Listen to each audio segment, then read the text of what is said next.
செலியனும் ஈஸ்வரி கிட்ட கேட்க ஆரம்பிக்கிறாங்க. இந்த மாதிரி அம்மா ஏற்கனவே கோபி வீட்டுக்கு வரக்கூடாதுன்னு சொல்லியிருக்காங்க. இப்ப நீங்க வேற கோபியை டிஸ்சார்ஜ் பண்ணி நம்ம வீட்டுக்கு எப்படி கூட்டு போறது அப்படின்னு சொல்லி யோசிக்கிறாங்க. ஆனா ஈஸ்வரியுமே இருந்துகிட்டு அதெல்லாம் நான் பாத்துக்கிறேன். நம்ம கோபியை மட்டும் டிஸ்சார்ஜ் பண்ணி நம்ம வீட்டுக்கு கூட்டு போனதுக்கு அப்புறம் நம்ம பேசிக்கலாம். ஆட்டோமேட்டிக்கா அவ அமைதி ஆயிடுவா. இப்படிதான் பேசுவா. ஆனா கோபியை பார்த்தா சைலண்ட் ஆயிடுவா அப்படின்னு சொல்லிட்டு இங்க ஈஸ்வரியுமே சமாளிக்கிறாங்க. அதுக்கேற்ற மாதிரி இங்க டாக்டர்கிட்ட எல்லா பர்மிஷனும் வாங்கிட்டு கோபியும் டிஸ்சார்ஜ் பண்ணி அங்க இருந்து கூட்டிட்டு போறாங்க. அப்ப கரெக்டா கார்ல கூட்டிட்டு போயிட்டு இங்க பாக்கியோட வீட்டு வாசல்ல அந்த கார் வந்து நிக்குது.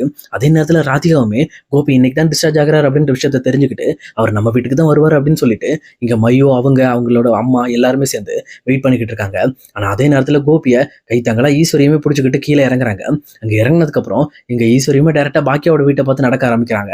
அப்ப இதை பார்த்துட்டு இருக்க ராதிகாவும் ரொம்பவே டென்ஷன் ஆயிட்டு இங்க கோபியை பார்த்து, ஏன் கோபி இன்னுமே உங்களுக்கு என் மேல கோபம் போகலையா, நீங்க ஏன் நம்ம வீட்டுக்கு வர மாட்டீங்களா அப்படின்னு சொல்லி கேட்கறாங்க.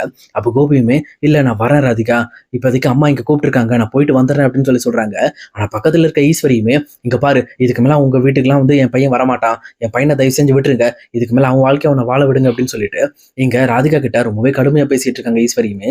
இதை கேட்கிற ராதிகாவும் இங்க பாருங்க, உங்க பையனுக்கும் எனக்கும் கல்யாணம் ஆயிருக்கு, சொல்ல போனா நாங்க 2 பேரும் ஒரு ஃபேமிலியா இருக்கோம், எங்களுக்குள்ள நாங்க பேசியிருக்கிற விஷயத்துல நீங்க தலையிடாதீங்க அப்படின்னு சொல்லிட்டு ஈஸ்வரியுமே அந்த விஷயத்துல இருந்து விளக்க பாக்குறாங்க.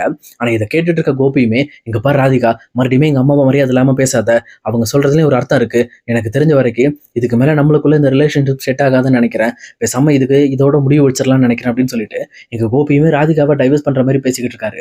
ஆனா இதெல்லாம் பார்த்துட்டு இருக்கிற மையுக்குமே ரொம்பவே ஃபீலிங்கா இருக்கு.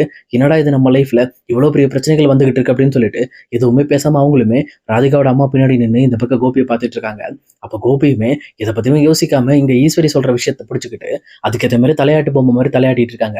அதே நேரம் இங்க வெளியில ஏதோ ஒரு கலவரமா இருக்கு அப்படின்னு தெரிஞ்சுக்கிட்டு பாக்கியா, செல்வி, ஜெனி இவங்க எல்லாருமே வெளியில வராங்க. அதே நேரத்துல எழிலுமே இங்க வீட்டுல தான் இருந்திருக்காரு, அவருமே வெளியில வராரு. இந்த மாதிரி கோபி ஈஸ்வரியும் சேர்ந்துக்கிட்டு இங்க ராதிகாவை அவமானப்படுத்துற விஷயத்தெல்லாம் பார்த்துட்டு ரொம்பவே கோவப்பட ஆரம்பிக்கிறாங்க. அப்ப கரெக்டா ஈஸ்வரியுமே இந்த பக்கம் கோபியை கூட்டிக்கிட்டு மறுபடியும் பாக்கியோட வீட்டுக்குள்ள போறதுக்காக ட்ரை பண்றாங்க. அப்ப பாக்கியா கோபியை நிறுத்தி, நீங்க எதுக்காக என் வீட்டுக்கு வரீங்க, இந்த வீட்டுக்குள்ள வரதுக்கு உங்களுக்கு தான் அனுமதி இல்லையே அப்படின்னு சொல்லி சொல்றாங்க. அப்ப கோபியுமே எதுவும் பேசாம பாக்கியாவை பார்த்துட்டு இருக்காங்க. அப்ப ஈஸ்வரியுமே இருந்துகிட்டு இந்த மாதிரி வழியை மறைக்காத பாக்கியா, முதல்ல தள்ளு, எதா இருந்தாலும் உள்ள போய் பேசிக்கலாம் அப்படின்னு சொல்லிட்டு இந்த மாதிரி கோபியை உள்ள கூட்டிட்டு போறதுல ரொம்பவே கவனமா இருக்காங்க. ஆனா இதை பார்த்துட்டு இருக்க பாக்கியா ரொம்பவே கோபம் தலைக்கேறி, நீங்களும் இனிமேல் என் வீட்டுக்குள்ள இருக்க தேவையில்ல, முதல்ல என் வீட்டை விட்டு வெளியில போங்க, என் வீட்டுக்குள்ள இந்த கோபியோட வர்ற யாருமே வர வேண்டாம், அது என் பொண்ணா இருந்தாலும் சரி, என் பையனா இருந்தாலும் சரி, அது என் அத்தையா இருந்தாலும் சரிதான், நீங்க கோபியை கூட்டிட்டு வெளியே போயிருங்க, என் வீட்டுக்குள்ள அலோடு கிடையாது அப்படின்னு சொல்லிட்டு அவங்களுமே பேசுறாங்க. அப்ப இதெல்லாம் பார்த்துட்டு இருக்க இனியும் ரொம்பவே கோவப்பட்டு, என்னம்மா இது இப்படி பேசிட்டு இருக்கேன், டாடி எவ்வளவு கஷ்டப்பட்டு ஹாஸ்பிட்டல்ல இருந்து இப்பதான் ஆபரேஷன் முடிச்சுட்டு வந்திருக்காரு, மறுபடியும் அவரை கஷ்டப்படுத்துற மாதிரி பேசிட்டு இருக்கீங்க, தயவு செஞ்சு அவரை உள்ள கூப்பிடுங்கம்மா அப்படின்னு சொல்லிட்டு இனியாவுமே இங்க பாக்கியா கிட்ட சண்டை போட ஆரம்பிக்கிறாங்க. அப்ப இதை பார்த்துட்டு இருக்க பாக்கியாவும், இங்க பாரு, நான் உன்ட்ட நிறைய டைம் சொல்லிட்டேன், நீ ஒழுங்கா படிக்கிற வேலையை மட்டும் தான் பார்க்கணும், இந்த மாதிரி சம்பந்தம் இல்லாம பெரியவங்க விஷயத்துல தலையிடக்கூடாது, மற்றவங்களுக்குள்ள என்ன பிரச்சனை இருக்கு, என்னென்ன விஷயங்கள்லாம் நடந்திருக்கு அப்படின்னு சொல்லி தெரியாம சம்பந்தமே இல்லாம வாயை திறந்து பேசக்கூடாது அப்படின்னு சொல்லிட்டு இங்க இனியாவுக்குமே ஒரு முற்றுப்புள்ளி வைக்கிறாங்க. அதே நேரத்துல கோபியுமே, ஏன் பாக்கியா நான் உன் வீட்டுக்கு வரக்கூடாது அப்படின்னு சொல்லி கேட்கிறாங்க.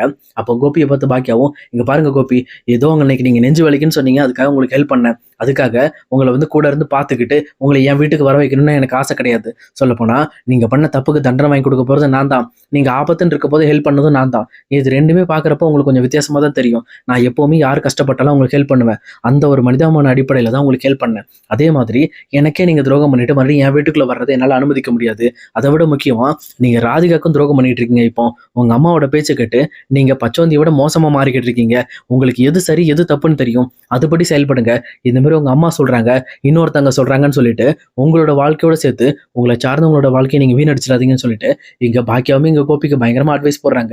ஆனா இது கேட்டுட்டு இருக்க கோபியும் எதுவுமே பேசாம சைலண்டா இருக்காங்க. ஆனா பக்கத்துல இருக்கிற ஈஸ்வரி மட்டும் பயங்கரமா தொலைக்கிட்டு இருக்காங்க.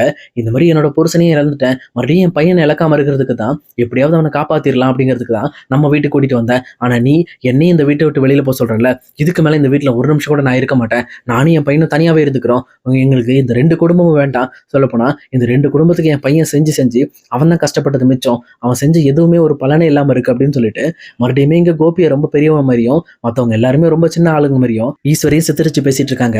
அப்ப கோபியும் ஒரு நிமிஷமா அப்படின்னு சொல்லிட்டு, இங்க பாருங்க பாக்கியா, உங்களுக்கு இந்த பேச்சுல வேற எந்த வாக்குவாதமும் இல்லையா, நான் பண்றது தப்புன்னு நினைக்கிறீங்களா, நான் ஏன் சரியா தானே செய்யறேன், என் குடும்பத்த நான் ரொம்ப கஷ்டப்படுத்திட்டேன். மறுபடியுமே அந்த குடும்பத்த அவங்க கூட இருந்து காப்பாத்துறதுக்காக தானே இந்த குடும்பத்துக்கு வந்திருக்கேன். மறுபடியும் ஏன் என்ன தொரத்துனீங்க அப்படின்னு சொல்லி கேட்கும்போது, இங்க பாக்கிய கட் அண்ட் ரைட்டா, இங்க பாருங்க உங்களோட பழைய குடும்பம் எப்பவோ அழிஞ்சு போச்சு. அதாவது நாங்க உங்க பழைய குடும்பம் கிடையாது. உங்க பசங்க வேணா உங்கள அப்பான்னு நெனச்சுட்டு இருந்திருக்கலாம். ஆனா நான் என்னைக்குமே உங்கள இதுக்கு மேல கணவனா நெனைக்க மாட்டேன். அத விட முக்கியமா உங்கள நம்பி இப்போ ஒரு புது குடும்பம் இருக்கு. சொல்லப்போனா ராதிகாவோட பொண்ணு இருக்காங்க. எங்களுக்கு துரோகம் பண்ண மாரி அவங்களுக்கு துரோகம் பண்ணிறாதீங்க. தயவு செஞ்சு அவங்களுக்கு கூட துணையா இருக்கிறதுக்கு பாருங்க அப்படின்னு சொல்லிட்டு